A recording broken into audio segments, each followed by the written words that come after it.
I paid 5 figures to join a mastermind, and the advice that I got, scale at all costs. Now, as the good little student I am, and these people were agency gurus, I followed this advice to the letter. And what happened? Well, it drove my agency to the edge of bankruptcy. Today, I want to share with you why this advice is majorly flawed and introduce to you a simple framework that I use to become profitable and calm again. By the end of this video, you'll leave with 3 new rules that you can use this week. So if you've ever felt the pressure to go big or go home, then please stay with me, because I've been there.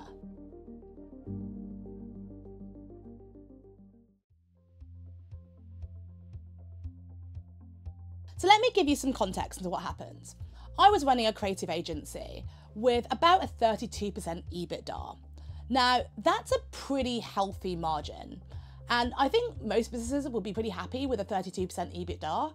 But this agency guru was like, no, because I wasn't bringing in those big time 7 figures revenue numbers, I was apparently doing it all wrong, because revenue was more important than profit somehow. So, enter the agency guru, and this guy had the secret formula for success. He said, you need to scale at all costs, hire ahead of the curve, put image above everything, fake it till you make it. And you know, when some guy is oozing with confidence and you're in a room filled with other people nodding along and believing everything he says, hanging on to every word of his name-dropping stories, you kind of then believe the image that he is some omniscient agency legend. And so I dropped the strategy that I'd been using for 7 years, making a small year-on-year growth, but you know, consistent.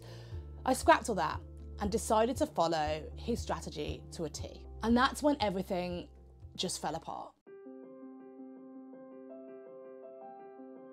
We went from working with really small businesses where we got to know the owner personally and we could go inside the company and make a really genuine impact, to working with bigger brands where, yes, they had the name, but they also made us do things that, let's just say, didn't quite sit right with us. And a lot of the campaigns that we worked on were not actually connected to reality.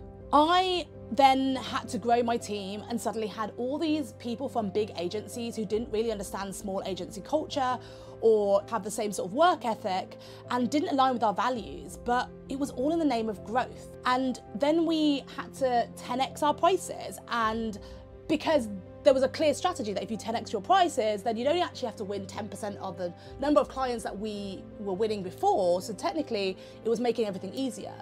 But the problem is, we then landed in this weird, murky middle where we weren't competing with freelancers because we were bigger than them. But suddenly we were competing with bigger agencies, and they had these big price tags, but they had the big reputation. And the way the business is done with them is a little bit different. It's done behind closed doors. It's who you know. There are deals done behind any sort of procurement. And so we were in this weird, murky middle, and it was tough. So our win rate drastically dropped, and our turnover of staff increased. And the people who'd been with me for years were starting to get frustrated from the fact that he knew hires and their attitude towards work. And it made me realise 2 really valuable lessons here. So when it comes to hiring, I would say don't hire until utilisation holds at 75% for 6 consecutive weeks. Ignore this hire ahead of the trend thing. I would say that's a very, very good marker to think of. And when it comes to win rate, if you've moved up a tier and your win rate is less than 20% after 90 days, you might want to drop back down a tier and go back to where you win. And on top of all this, I think the worst part is that they made me doubt myself. They made me rethink everything about who I am, because the agency guru told me I had an image problem. The other agency owners inside the mastermind told me I need to go get an image consultant.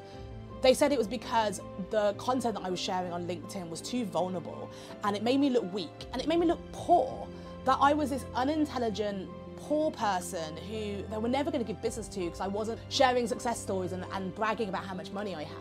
And apparently the right strategy is to only talk about your wins. But do you know what? I hadn't had any wins. We didn't actually win a single new client for nearly 2 years. And I was super depressed. I wanted to give it all up. I had paid thousands of pounds just for the privilege to be told how to ruin my own business.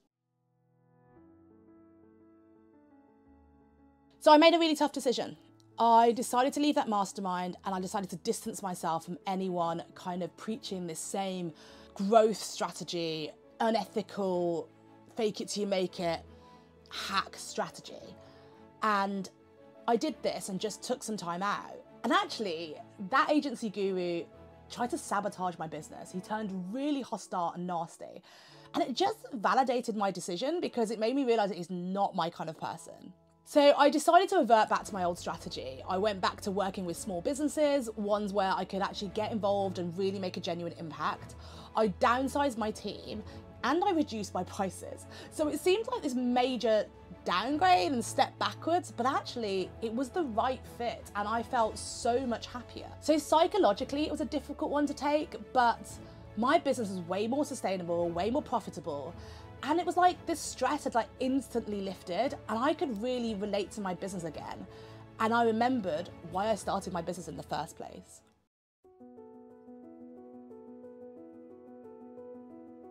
So that scale at all costs advice, yeah, I chose to ignore it. And what did I replace it with? Well, I just went back to my original values. And the three main things that I took away and I basically created into a framework for how I wanted to run my business are pretty simple, and I'm going to share it with you.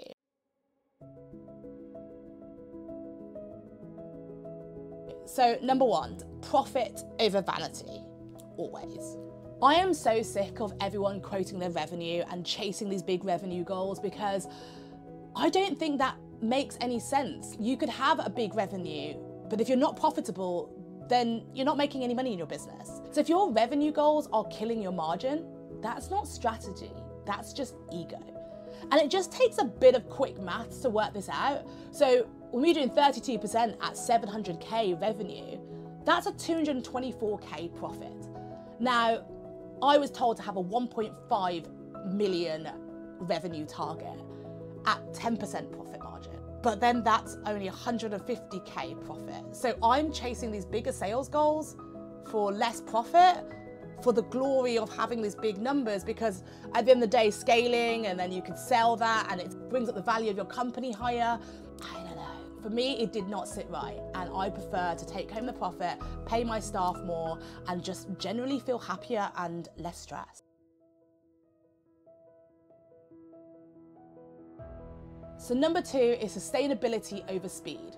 So I realised that it's much more sensible to go at my own paces rather than everyone else's. I'd much rather go a little bit higher year on year or month on month rather than quickly go burn out and scale too quickly and have a whole load of other problems that I just don't need.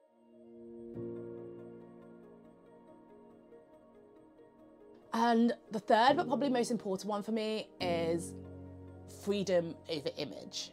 So I will always choose happiness and control over a fake reputation any day.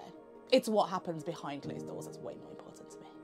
And that's the thing that nobody on LinkedIn or Instagram wants to admit, that sometimes bigger isn't better. Sometimes smaller is actually way smarter. You don't need a unicorn business to be successful. You just need a business that suits you. So yeah, the worst advice I ever followed was scale at all costs. And what did I replace it with?